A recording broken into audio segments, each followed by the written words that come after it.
Why Contract Verification Needs to Open Up by Kaan Uzdogan. Okay, we can do it again. Hands together, clapping. Nice job, guys.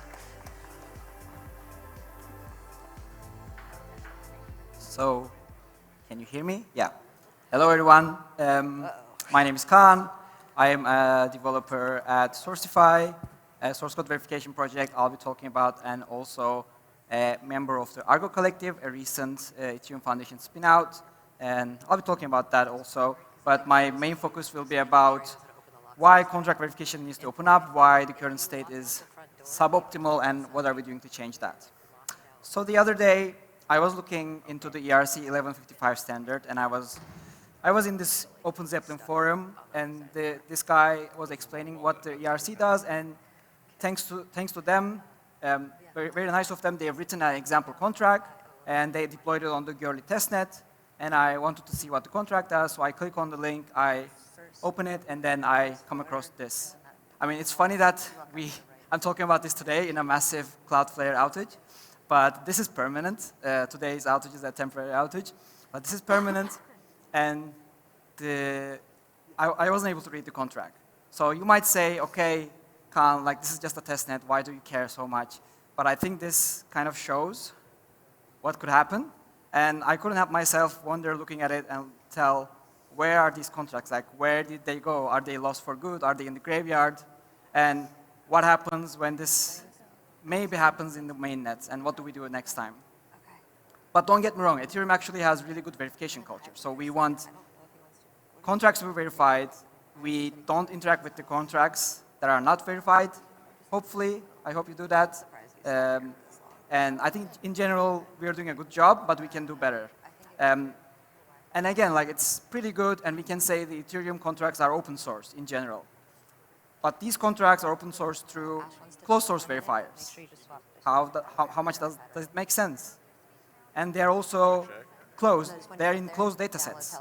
So of course, you can see the individual contracts, and that's the whole point, right? You can see the contract, 1, 2 contracts, but the whole data set is siloed, and it's really difficult to get all of them and do anything meaningful, like data analysis or anything that requires multiple things, multiple contracts.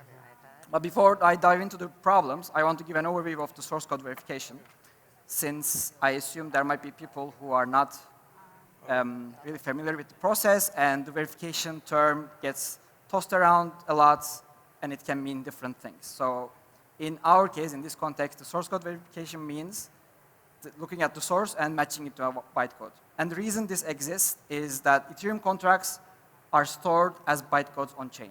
So this is what a contract looks like when you look at the Ethereum chain, and by looking at it, you actually don't know what it does. You have no idea what this contract does. In fact, this is actually the Beacon chain deposit contract's bytecode, but as I said, by looking at the bytecode, you have no idea what it does. So because humans can't read and write bytecode, that's what machines does, we write programs in higher level programming languages, such as Solidity, Viper in EVM context, or other languages in general. Okay, then let's look at a source code. So this is a source code. This is part of the source code of the Beacon chain contract, and I can show you this source code, right? I say, hey, I wrote this contract in Solidity, there you go. But how do you know I'm not tricking you? How do you know this is actually the contract? And this is where the source code verification comes in. Source code verification is actually checking a source code to bytecode matching. So let's go over an example. So let's say we have these files for our contract that we deployed, right? And when verifying, we take these files again. You come to us, or another verifier, you provide us these files. And then you give us some compilation settings, and we feed these into the compiler, and we want to reproduce the compilation. The compilation gives us a bytecode again. In the next step, we go to the chain. We say, okay, like this is the address of the contract that we want to verify. We call getCode, and then we get another bytecode from the chain.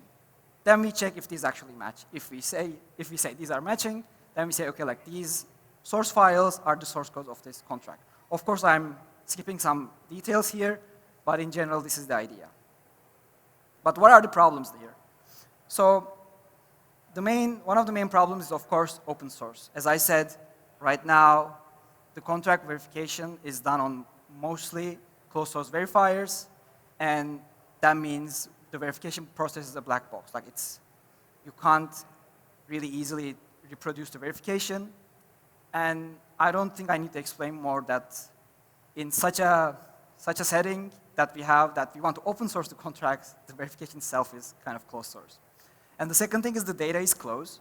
So the reason I care about this that much is the difference between the EVM data and the contract data. The EVM data that is on-chain, what's happening in the transactions, what's happening in the blocks, those are public and those are replicated across thousands of computers in the world, right? So anyone can build a block explorer, that's no issue. But the contracts are off-chain and they're siloed. They are inside a database right now in proprietary databases. And to see the source code, you always depend on those who has this data. So I see this as a problem. And it's also centralized. So when you think about it, if the source codes of contracts are under one provider, this obviously fails the bulk weight test. So when they are gone, it's gone. And again, I'll bring up this testnet issue, testnet that are deprecated. These links are all dead now. What happens if these links are dead one day for the mainnet? And the last point is the tooling is stagnating and the developer experience is suboptimal. So the APIs behind source code verification hasn't changed for a while. I would say many people who try to verify a contract had an issue once in a while. They don't know why it failed. You sometimes need API key. You sometimes need the API key for certain providers. And also, I think in general, the APIs can provide a lot more rich compilation data and also better visualizations for users and developers. So we can provide source maps, bytecodes, storage layouts, immutables, and the complete standard JSON input and output. So I would say this is not implemented in all verifiers, and we can do better. The non-technical problems, I would say, in the ecosystem, the higher level problems are that if we don't do anything, the current players are not incentivized to open up by themselves. So it's not going to happen automatically that they will give up this data and open up to everyone. They're, of course, incentivized to keep it to themselves, monetize it, and use it in other ways. So this, in general, requires active pushing and raising awareness so that over time, the community realizes this is a problem, this might be an existential risk for Ethereum, and that everyone demands this contract, these data to be opened up and shared with everyone. And in general, it's not a sexy thing to build. Like there are a lot more frontiers, and in general, contract verification is taken for granted. Even though it's not in the best shape, it can be improved. Someone really has to sit down and get their hands on this problem to work on it. So that's what we are working towards at Sourcify and the Verifier Alliance. So Sourcify, our project has started as a Solidity side project within the EF, and within EF, it spun out into a separate team, and recently we also spun out from the EF into a new organization called Argot Collective. If you haven't heard about it, Solidity recently led the largest Ethereum spin-out, and with Solidity, Sourcify, Fair language, and formal verification, around 25 people, we spun out into a new organization called Argot Collective in a new entity, and we were seeded with a 3 to 4 years grant from the Ethereum Foundation. If you want to learn more, you can check out Leah's talk at the Solidity Summit today. It was this morning, and recordings will be live. Or also visit argot.org. But yeah, in general, all of the projects, including us, are non-profits, and we don't generate any revenue at the moment. And we are a three-person team with Manuel, Marco, and I. And the Verifier Alliance is an Verifier Alliance, as the name suggests, consisting of Block Scout, Sourcify, Route Scan. So around 1.5 years ago, we joined forces to improve the verification ecosystem and open up this data. Thanks to Sam, if you recognize him, for coordinating us. And we started sharing data amongst ourselves. Our goal is, of course, to provide easy, unified, and open access to the source code of the Ethereum EVM smart contracts. In essence, it's just, at the moment at least, is a shared database of verified contracts. So what happens is when you come to us, give us a contract, we verify it, then we say, okay, like we verify this, and we write this on Verifier Alliance as well, saying this contract was written by Sourcify. Similarly, when Block Scout verifies a contract, they write also on the database, and that means we can also, as Sourcify, we can also look at the database, listen to it, and then whenever someone else verifies a contract, we pull it, and we also verify it ourselves. And maybe the most important thing is that we export this data daily in Parquet format, and we basically want everyone to use this data, make use of it. I'll speak about this a bit more in detail in the following slides. And maybe again to mention, right now it consists of Sourcify, RouteScan, and Block Scout. And you can check out more in our documentation what we are up to. So how are we solving these? What are the solutions to these problems? So first of all, open source.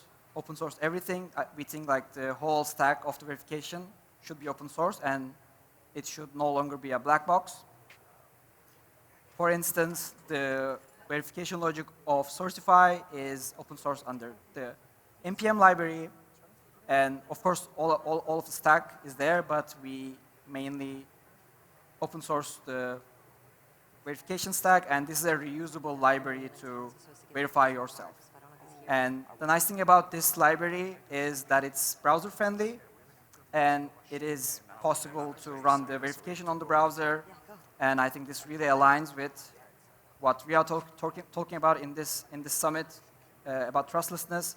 And in fact, we have a running example on the AutoScan block explorer. If you haven't heard about it, AutoScan is a local first block explorer that runs with Aragon nodes. So what you do is you run an Aragon archive node, it syncs, and then you run a simple AutoScan instance, and then AutoScan can directly use this Aragon node to give you a local first block explorer. And they already use the data provided by Sourcify, so normally AutoScan already goes to Sourcify and asks if the contract is verified on Sourcify and displays you.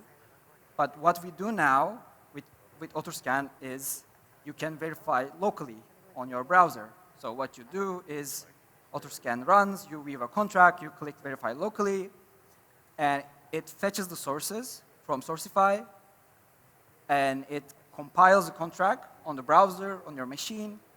It fetches the bytecode, and it verifies the contract if actually you can reproduce the verification. So this allows you to do it yourself on your machine without trusting actually Sourcify. Then we also have the Sourcify server, which is our main component. It's live at this API. We have the repository UI to view contracts, but also across all other Sourcify components are open source. We also recently took over the OpenChain signature database. If you know OpenChain.xyz, it has been one of the most used Ethereum 4-byte signature databases. And we just took over the database. Then we also implemented the exact same API in our machines. And now we also took over the domain. And for now, we're just redirecting the request to our instances from OpenChain XYZ. But over time, we will trying to push the Sourcify domain and to make everyone use Sourcify addresses, like Sourcify URLs. But for now, it still works on OpenChain. And as I said, we took the OpenChain database. Then we also looked at other 4-byte databases, such as 4-byte directory. And we also used the verified contracts to seed, to fill this 4-byte signature database. That means whenever your contracts get verified on Sourcify, we take the ABI and we also push the signatures in this database. So they will be available on these APIs immediately. So we also have a UI for that if you want to play around. Right now, as you can see, we have over 7.5 million signatures. In the middle, you see like more than 4 million public submissions. This means like these are not coming from a verified contract. And on the left-hand side, you can see the ones coming from a verified contract. So if we have the ABI and if we verify the contract, we can say where these are coming from. So if it's a function signature, if it's an event signature, or if it's an error signature, we can say that. But public signatures we can't really tell if these are errors or functions. I recently ran a nice data analysis on collusions, and I found around 1,000 signatures that are indistinguishable. So by looking at the signatures, you can't really make sure if one is a spam or not. So like in case, for example, you can have a deposit function and then a foo bar that you know, and many numbers that you know, like one is spam and one is legit. But I kind of figured out around 1,000 contracts are by nature colluding. There's a collusion, and you can't really tell which one is which. So for that, you can check out the blog post in the Sourcify website. And yeah, that's the feature of having a limited space of 4 bytes for all the signatures. And we also have a lot of Sourcify instances. So like that's actually what we want. We want people to run their own Sourcify instances, and these are the instances as of now that we are aware of that are public. There are 6 instances. The first one is used by Hashscan. Hashscan is the block explorer used by Hedera chain. Second, we have the Monad testnet that is using Sourcify for their verification. Monad testnet block explorer. Then Ronin is another one. Parsec Finance is running. VChain is running one, and also the Walnut. Walnut is also running a Sourcify instance. Walnut is a recent EVM, open source EVM debugging tool, and they are using Sourcify to verify contracts, both privately and publicly. The second thing is to verify everywhere. So we think this is key to open up the data. So I don't think it makes sense to verify a contract in a single place. If you have a contract, you want to have it verified, ideally you should verify in all verifiers or all explorers. Like why should it be in one place, right? And you can also see if it's actually verified everywhere. If it's not verified on everywhere, then you might think, okay, there's a problem either with you or with the verification. So for that, what we do ourselves as Sourcify is whenever you give us a contract, we separately send it to all other verifiers. So let's say you sent a contract to Sourcify, we verified it, then what we do is we also send the contracts to all these verifiers that we are aware of, and you can also see the status in our UI of the verification. So we show first, okay, like the contract is verified, and then we show what is the status in others, how and if this contract is verified. We send it to Etherscan, RouteScan, BlockScout. You may notice an overlap between this and the Verifier Alliance here. So this is separate than the Verifier Alliance database. We push ourselves regardless, but the Verifier Alliance members, RouteScan, BlockScout can already pull them themselves. But we do it anyways. So we want to share this data with everyone. The only problem there is Etherscan has a limitation of maximum 250 verifications per day, regardless of the tier. So even if you pay the highest, the most expensive API key, you only get 250 contracts per day, so we can't share everything with them. Second thing is a Verifier Alliance. As I said, we have this shared database between different verifiers, and we want everyone to pull and push data to share all of it, all of the data among all of the members. The other thing is the Remix plugin. So previously, the Remix had separate plugins for different verifiers. There was an Etherscan plugin, there was a Sourcify plugin, and we said, okay, like why don't we have a single unified plugin? And this really showcases what we want in general in verification. And by default, in the plugin, all the verifiers are checked in. So whenever you want to verify a contract, Sourcify, Etherscan, BlockScout, RouteScan, they're all by default on. And when you click verify, it goes to everyone by default. Of course, for Etherscan, you need to provide an API key. But if you provide an API key, it will also be, since they turned on V2, the API keys for all chains. So it will be turned on as well. Also recently, Hardhat added support for Sourcify, and now it supports parallel verification. And Foundry is also going to support verifying on multiple verifiers at once. So we want this to run really smoothly without creating a burden on developers and the verification to go all places. And the other thing is the open data. So as I said in the Verifier Alliance slide, we share the whole data set in Parquet format, both for the Sourcify dataset and for the Verifier Alliance dataset. You can click on these links and see a manifest file, and it will tell you where to find the data, how to download the data, and we share it in a data format called Parquet, which is a modern data format used at data analysis, very friendly format, and we want this data. We want this data to be used. And right now we have more than 10 million contracts on Sourcify. This number is also similar on Verifier Alliance. And in Sourcify, at least, we have above 10 million contracts for around like 180 chains. So any EVM chain we can support easily. We also mirror the data in BigQuery and in Google Cloud. And the reason we do this is, first, anyone using BigQuery for their data analysis to be able to just refer to this and use it. And the other nice thing is we want this data to be available for Jupyter notebooks, Python notebooks. I think in Google it's called a Colab notebook. So what you can do is you can just refer, you can say from the Sourcify database, use this table, and combine it with different data sources, and you can do any kind of data analysis you want to do. We also built an AI playground to showcase what's possible with this data and what questions you can ask to this data set. So if you go to sourcify.dev, our website, you will see this dataset playground. So you can ask questions such as, give me contract with Solidity version X, or you can say, which contract is most popular contract by contract name? And then behind the scene, this will send a prompt using the open router models. We use the free models by default, so they might not be as good, but you can use anything you want. And this will generate the SQL query for you. And then this query, for example, looks for the most popular contract. And then you can see, okay, like the most popular contract on Sourcify is actually the Gnosis Safe proxy with more than like 2.5 million instances. And the possibilities are actually endless with the open data. So I think this is the most exciting part, and what I really want to see in the future is going to happen. If I can go on examples, it's possible to use this data to do bulk testing for EVM tooling. Right now, Nomic is using this, for example, to bulk test their compiler, Slang.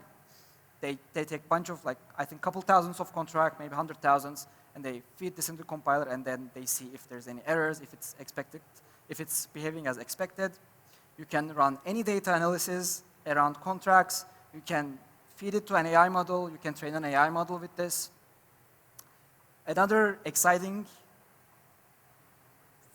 project I want to see happen that I thought about recently is maybe building a better decompiler. So I think the decompilers are not as good as we want to be right now. And since we have this data set of millions of contracts, which essentially means we have a mapping of source code to bytecode, I think we can build someone can build a better decompiler with this data. If you have any ideas or if you have any expertise in this, please find me and talk to me. And we can find vulnerability patterns as well. For example, let's say we figure out a Solidity or Viper pattern that causes vulnerabilities. We can just easily search the whole data set and see which contracts are affected in a minute. And yeah, this is in general a call to action for everyone to use this data set and move the EVM tooling together forward. And I hope by the end of today, when you see a contract, you really ask the question, where are these contracts? And we hopefully won't see this empty pages anymore. So these are the links to Sourcify and Verifier Alliance Twitter accounts, and you can always reach out to me through Matrix and Telegram. So thank you.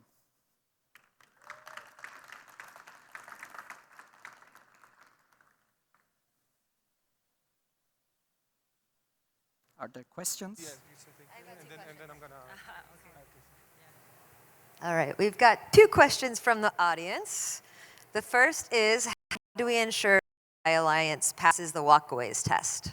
Good question. I think the main thing there is the Verifier Alliance consists of multiple members, and the data is replicated across them. And also the data is shared publicly regularly. So every day we dump the data, share the whole data set with the community. Someone can take backups of that. I would assume like some people can be already doing this. So I think how it's structured and what we do is a good guarantee to pass the walkaway test. At least much better than the current situation. All right, and a follow-up, how do we contribute to the Verifier Alliance? if you go to Verifier Alliance website, there is a link of our Telegram chat. You can join us, the Telegram chat, and of course, start using the data, give us feedback, and just reach out. And actually, I lied. There's one more. When Etherscan? When Etherscan? I would want to know as well. Hopefully, someday soon in the future. Awesome. Thank you so much. Big Thank round you. of applause for our last speaker of the day.